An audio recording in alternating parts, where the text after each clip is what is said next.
जय जिनेंद्र बंधुओं, आज हम पारस चैनल के माध्यम से एक ऐसे स्थान का आपको दर्शन कराने जा रहे हैं जो कि इस पंचम काल में भी जहाँ पे अतिशय विद्यमान है और वहाँ पर समोसरण लगता है। झांसी जिले के अंतर्गत झांसी से 120 किलोमीटर दूर एक छोटा सा गांव है और जिस गांव का नाम है तोड़ी फतेहपुर। उस तोड़ी फतेहपुर में हर माह के कृष्ण पक्ष में 12, 13, 14 अमावस्या के दिन मेला लगता है। सैकड़ों की संख्या में वहां भक्त आते हैं और अपनी मन की मुरादें पाके जाते हैं। आज भी जब पार्श्वनाथ भगवान की अस्सयकारी प्रतिमा का मंदिर जो कि तोड़ी फतेहपुर में विराजमान है और जहां पर जब दरबार लगता है उस दरबार में हम प्रश्न करते हैं और हमें उन प्रश्नों का उत्तर मिलता है।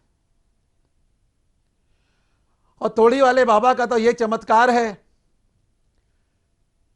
कि रोते रोते आते हैं और हंसते हंसते जाते हैं। आपने अपने जीवन में अगर तोड़ी फतेहपुर के दर्शन नहीं किए हैं तो जरूर एक बार जाना और पार्श्वनाथ भगवान के दरबार में जाकर के श्रीफल अर्पण करके अपने मन की मुरादों को पाना।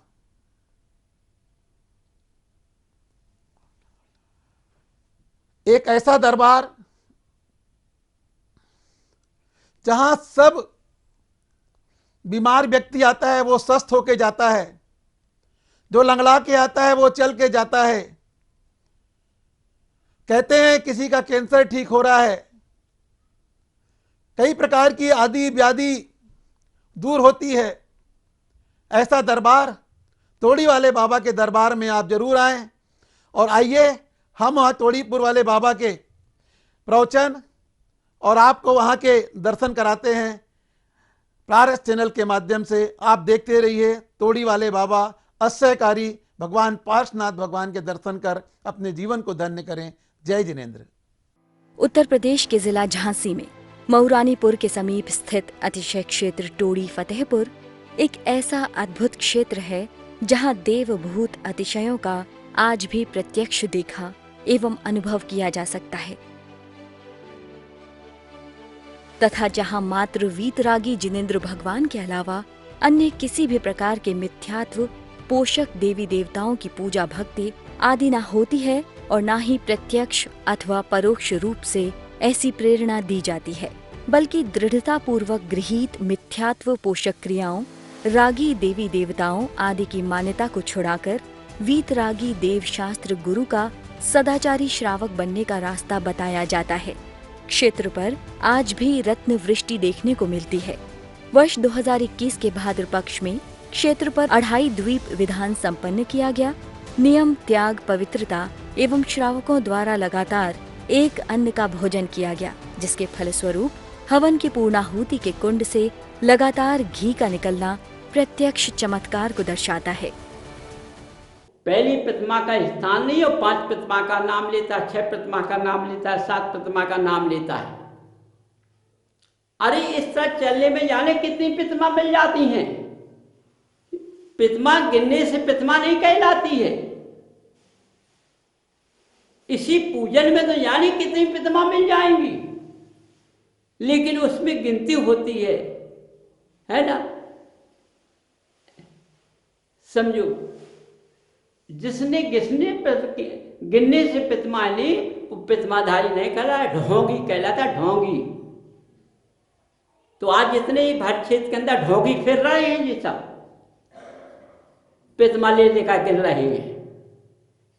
अरे पहले दर्शन में आ जाओ ना, प्रथम सीढ़ी में आ जाओ, इनमें तो कितनी प्रतिमाएं मिल जाएंगी। प्रतिमाएं गिनती में नहीं होती हैं। लेकिन क्या करें, जिनवाणी कहती है, देखो देव साथ गुरु, तो साथ से जिनवाणी बोलती है कि बेटे ढोंग धतूरे मत करो, है? तब भी नहीं मानता मनुष्य। समझो, बहुत ऊंचा दर्जा दिया जाता है जो प्रतिमा ले लेता है। समझो, जब घर पहुंचता है तो बच्चियां, पत्नी, बच्चे सब, भाई दद्दा आ गए, निहाओ जल्दी मोड़ी का कर, अब का कहीं साथ प्रतिमा दा ही दद्दा, अब तो मोय ना माँ हो जाता ना बने खा लें दो, साथ प्रतिमा लें भी है। दद्दा ठहरे सात प्रतिमा में पहुंच गए, बैठ गए थलिया में खा भी, और तन कई मन को नहीं मिलो सो नाक से पड़ गई। समझ लो, तन कई मन को नहीं मिल पाओ सो नाक से पड़ गई मई की मई। कहो कहो कठनिया, अब कहीं दे तो वह प्रतिमा जात, प्रतिमा खंडित भैया, सो प्रतिमा समाज में लग गए। समझो, कुछ नहीं कुछ नहीं कुछ नहीं है। लेकिन जब पानी का अंजलि ले ली तो बाद में पेट में नहीं पची, सूख के डाली। समझो, यही मार्ग मिल रहा है चारों तरफ देना, ज्ञानियों के पास यही मिलेगा आज। समझो, यही चल रहा है। अरे प्रथम सीढ़ी किस जीवन की है, और प्रथम सीढ़ी से प्रथम दर्शन मिलता है, और प्रथम दर्शन में तो सारी प्रतिमाएं मिल जाती हैं, गिनने से कुछ नहीं होता है। इसी में देखो सब मिलेगा, देव पर्याय मिलेगी, मोक्ष का रास्ता मिलेगा, कर्मों का काटना मिलेगा, है उज्जवल भविष्य हमारा जीवन निकलेगा। समझो, हमारी मरण समाधि अच्छी होगी, है? कत्ते आए कचरा झाड़ के बोल गए हमारी समाधि कैसी हो अच्छी हो जाए। अब कचरा तो झाड़ फिर रहे हो, समाधि कैसे अच्छी हो जाए। तो इस देश के अंदर सबसे अच्छा धर्म चल रहा है? केवल ढोंग धर्म चल रहा है। कहीं चले जाओ, किसी में चले जाओ, ढोंग धर्म चल रहा है, सही धर्म नहीं चल रहा है। यदि माँ बुरी हो गई तो सबसे त्याग कर लो, माने भैया बहुत त्यागी है, प्रतिमाधारी हैं, लेकिन मताई से मोह नहीं भूलत, घरवाई से मोह नहीं भूलत, है ना? कहा भैया तुम्हें तो त्याग कर है, इतनी प्रतिमाएं, अरे अब उनकी बात ना करो, अब बात ही नहीं करो, बिल्कुल सब भगवान करे, हम तो सब छोड़ें, हम कछु नहीं, और रखें सब हैं, मुँह से कहा के सब छोड़ें। बोले कितनों कपट है अंदर, है कितनों कपट है, और प्रतिभाधारी बन रहा जी, है असली ढोंगी, है? वैसे जैसे स्टेज होती है, जब नाटक होता है तो कौन पहुंचता है? जोकर, सबसे पहले जोकर पहुंचता है, तो ढोंगी बन गई, जोकर बनते हैं। समझो, ये जैन धर्म को लजा रहे हैं। ऐसे ऐसी भट्ट क्षेत्र के अंदर महानता के पुरुष भरे हुए हैं, उन्हें ये शर्म नहीं आ रही कि मेरे द्वारा धर्म कहाँ जा रहा है। सोचो, उन्हें ये भी ज्ञान नहीं है कि कब किसका आगमन लिखा है। इसलिए बंधुओं, जब हम कर्मों को काटेंगे तो हमें फल की प्राप्ति मिलेगी। समझो, फल का मतलब हमारा शरीर बजमई काया बन जाएगा। हम पर या हम भक्ति पर बैठेंगे तो समझो ना हमें धूप का पता पड़ेगा, न सर्दी का पता पड़ेगा, न हमें जल का पता पड़ेगा, और हमारी भक्ति में बैठे शरीर सूखा का सूखा दिखाई देगा। समझो, एक बहुत दिन की बात है, यहाँ एक केस आया था पारस के पास में, पति पत्नी का। तो उनका पति दिमाग से खराब था। तो पारस ने कहा कि भाई दोनों दर्शन करो, दोनों भक्ति करो, तुम्हारा पति ठीक रहेगा। तो पत्नी बोली, यदि मैं चदरा अपना साथ लेकर चली जाऊंगी, मंदिर में ओढ़ लूंगी तो चल जाएगा। पारस ने बोला चल जाएगा, तुम्हारा पति चारों तरफ पाकर रहेगा, अंदर पहुंच जाएगा, अच्छा रहेगा। बोली जो कैसा?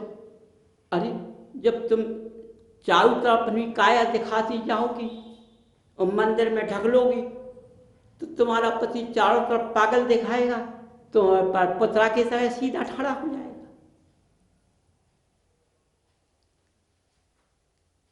तो बोले नहीं, हम तो अब ओढ़ के जाए। बोले तो ओढ़ के जाओगी तो तुम्हारा पति सब जगह अच्छा रहेगा।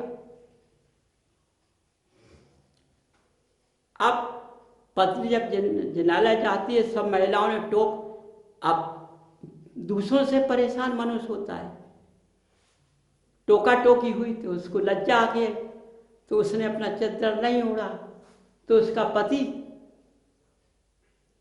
फिर गलत रास्ते पे हो गया, माने पागल की तरह के फिरने लगा। सास ससुर बीमार हो गए, अस्पताल चले गए, वो जाके कुएं में गिर पड़ा। जब पता पड़ा तो वो पत्नी रोने लगी अपने घर में,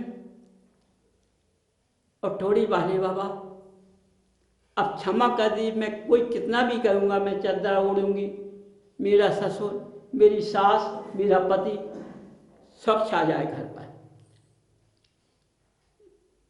वो खूब रोदन किया, खूब अपनी गलतियां पश्चाताप किया। क्या हुआ, रास्ते में आवाज़ उसने लगाई, किसी ने उसकी आवाज़ को सुना, पुलिस स्टेशन पर खबर दे दी। पुलिस आकर कुआं में उसने चारपाई को डाला और उसको कुएं से निकाला तो सूखा निकला, जबकि कुआं खूब भरा था लबालब। जब उससे पूछा पुलिस वालों ने, क्यों भाई तुम गीले क्यों नहीं हो? बोले साहब, हमें एक बाबा जी अपनी गोदी में बैठा लेते,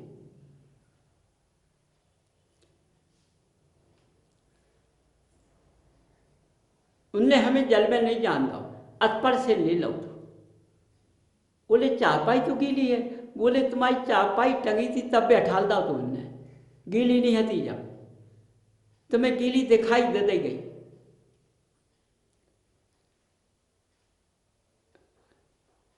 पूरा स्टाफ देख के रहेगा। उधर से सास ससुर अस्पताल से लौट के आ गए, वो लड़का को देख रहे, तो भाई लड़का को क्या हो? लड़का स्वच्छ निकला, सूखा। बोले साहब ये तो टोरी की महिमा है।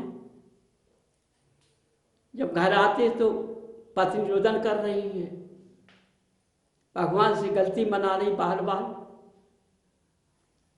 जब उसने सास ससुर को आवाज लाई, फाटक खोला, सास ससुर पति सब साथ में खड़े हुए दिखाई दिए। जब उसने सास ससुर ने सारी चर्चाएं बताई पत्नी को, तो पत्नी ने टोड़ी वाले बाबा से कई बार गलतियां मनाई और फिर उसने चदरा नहीं छोड़ा। देखो, साधना में, तप में धर्म होता है, नियम में धर्म होता है, नियम तोड़ने में धर्म नहीं होता है, झूठ में धर्म नहीं होता है, संयम में धर्म होता है, असंयम में धर्म नहीं होता है। बंधु समझो हर बात से। इस तरह से देखो, यहाँ का मार्ग है, यहाँ जो नियम दिया उस पर चलना तुम्हारा सार्थक है। तुम्हें गृहस्थ जीवन से, इसी क्रिया से अच्छी गति में तुम्हारा जीव पहुंच जाएगा। मनुष्य कहते हैं, ज्ञानी कहते हैं, लिखा नहीं है, अभी उनको ज्ञान नहीं है, लिखा है। जो तप करता है, भक्ति करता है सही से, उसका रास्ता खुला है। और जो मायाचार की भक्ति करता है, वो जिसके अंदर शून्य ज्ञान है, मानी ज्ञान है, उनके लिए रास्ताएं बंद हैं। समझिए, रास्ता कभी बंद नहीं होती है, रास्ता तो स्वयं से बंद हो जाती है, किसी से बंद नहीं होती, स्वयं चलने से बंद होती है। देखो, पिता को नीचा कौन दिखाएगा? पुत्र। समझो,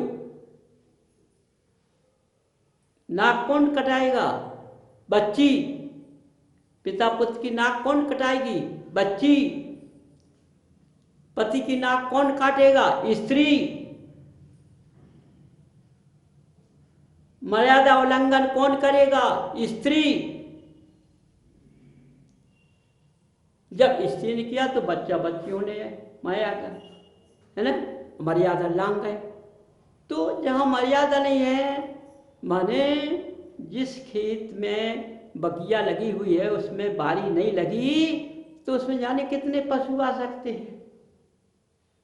इसलिए बारी लगाते कि हमारी बगिया को उजाड़ने के लिए कोई पशु ना आए। यदि हमारी गृहस्थ जीवन हरा भरा रहेगा, मर्यादा में रहेगा, तो कोई हमारे अंदर प्रवेश नहीं कर सकता है। इसलिए बंधु, ये फल की बात जयमाल की प्राप्ति है। में सारे क्रियाएं, जीवन का भविष्य सब इसी में मिलता है। गृहस्थ जीवन में एक गृहस्थ जीवन इतना सुखी निकलेगा, यहीं से तुम्हारा कल्याण हो जाएगा। इसी गृहस्थ से जब एक पहली सीढ़ी से तुम चलोगे तो गिनतियों में कभी धर्म नहीं होता है, रस्सियों में कभी धर्म नहीं होता है। धर्म होता है एक ही त्याग से काम बन जाता है। तुम यदि इसी विधि को पकड़ लोगे तो उसी से कल्याण हो जाएगा। समझो। तो बंधुओं, गृहस्थ जीवन की प्रथम सीढ़ी को पकड़िए सब लोग, अपने घरों से अवक्ष भगाइए। देखो, तुम प्रथम सीढ़ी से व्यंतर नहीं बनोगे।